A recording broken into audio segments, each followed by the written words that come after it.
Hi, this is Mike from Mike's Unboxing Reviews and How To, and today we're going to take a look at the all AMD based Acer Nitro 5. Keep watching to find out more.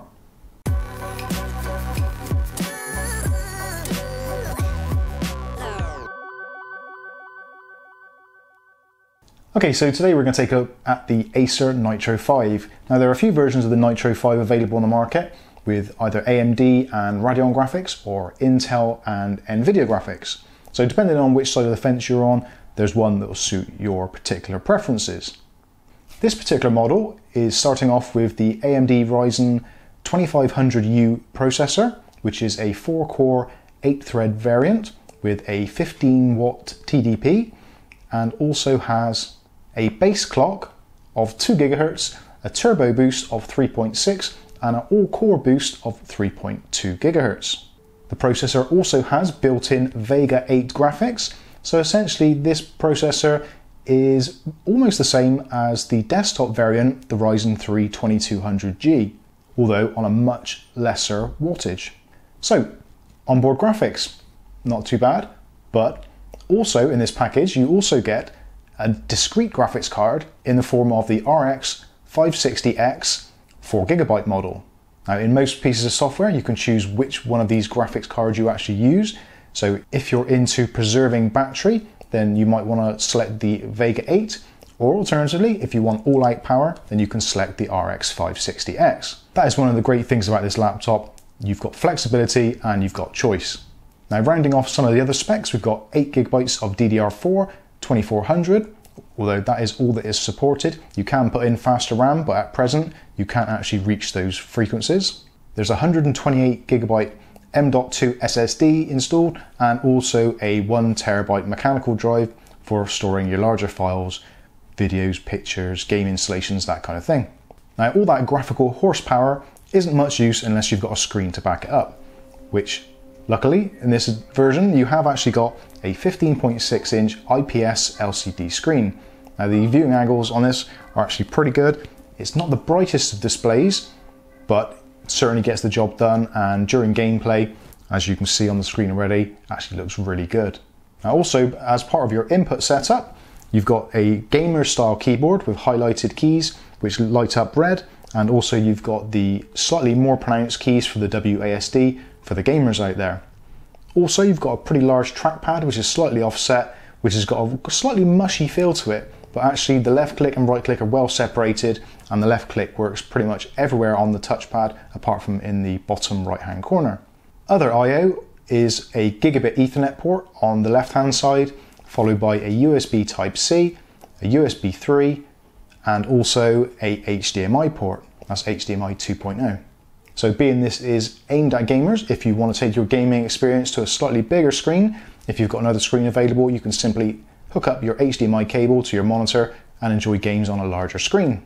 Or alternatively, if productivity is your thing, maybe video editing or something like that, you can spread your desktop out onto multiple screens. Moving around to the right hand side, you've got your power input, a pair of USB 2.0, and also a hard drive activity light and a power activity light. And for those late night gaming sessions, there's also a combination headphone and microphone jack, so you can plug in a set of headphones and not wake up the entire house. Which brings me on to another part of this system, the cooling system.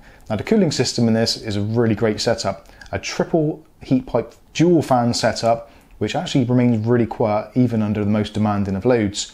But if you want to keep things cool, you have options in the NitroSense software to boost the cooling to keep things really, really cool. Although in general use, I found this not to be needed. Even running games like Rocket League, as you can see here, and things like CSGO, the system didn't really get much above 55 to 60 degrees and remained relatively quiet. So having a laptop is a good thing. It's ultra portable, although the complete package of this with the power brick is the best part of 3 kilos, so it's by no means an ultrabook, but certainly is a lot more flexible and a lot more portable than the desktop alternatives. Now, speaking of which, I priced up an alternative desktop variant of this in a slightly smaller form factor with keyboard, mouse, monitor, windows, etc, and it came out to be about £750, whereas this retails at the moment anywhere between £650 and £700. So save a little bit of money and you gain some portability in a nice, practical, compact solution. So moving on from your initial purchase, maybe a few months or years down the line, and you want to upgrade. Now, I'm glad to say that pretty much everything on here is really easily accessible. The hard disk and also the memory slots are available with just one screw on each panel and removed pretty easily. If you want to gain more access to the internals, such as the onboard Wi-Fi and combination Bluetooth module, and things like the fans, if you want to clean those out, the entire base will come off relatively simply with about 12 to 14 screws. You don't need to remove the keyboard or any of the other plastics to gain full access to pretty much all of the system. So if your fans are getting dusty or you're starting to generate a little bit more heat than you'd like to, you can take it apart quite easily, clean it all up, put it back together, and not have to take it to the local repair store to get it done. So who is the Acer Nitro 5 aimed at?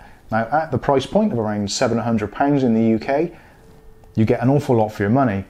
Now, it's not an all-out gaming machine, but it's not an all-out ultrabook. So who is it aimed at? Well, I personally believe it's aimed at everyone. So this is perfect for the people that don't actually know what they're going to be using their laptop or desktop for.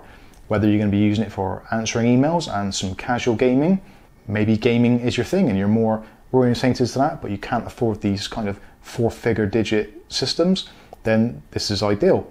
For content creators, no problems at all. With the onboard graphics and also the discrete graphics, you can get into your video editing packages and have no problems at all. Plenty of space on the 1TB drive to save all your footage, or alternatively, plug in a fast drive into one of the USB 3 ports and edit directly off a removable drive. So I think this package pretty much works for everybody. But you let me know what you think of it in the comments section below. In the meantime, I've been Mike. This is Mike's Unboxing Reviews and How To. This has been the pretty cool Acer Nitro 5, and we'll catch you in the next video. Thanks for watching.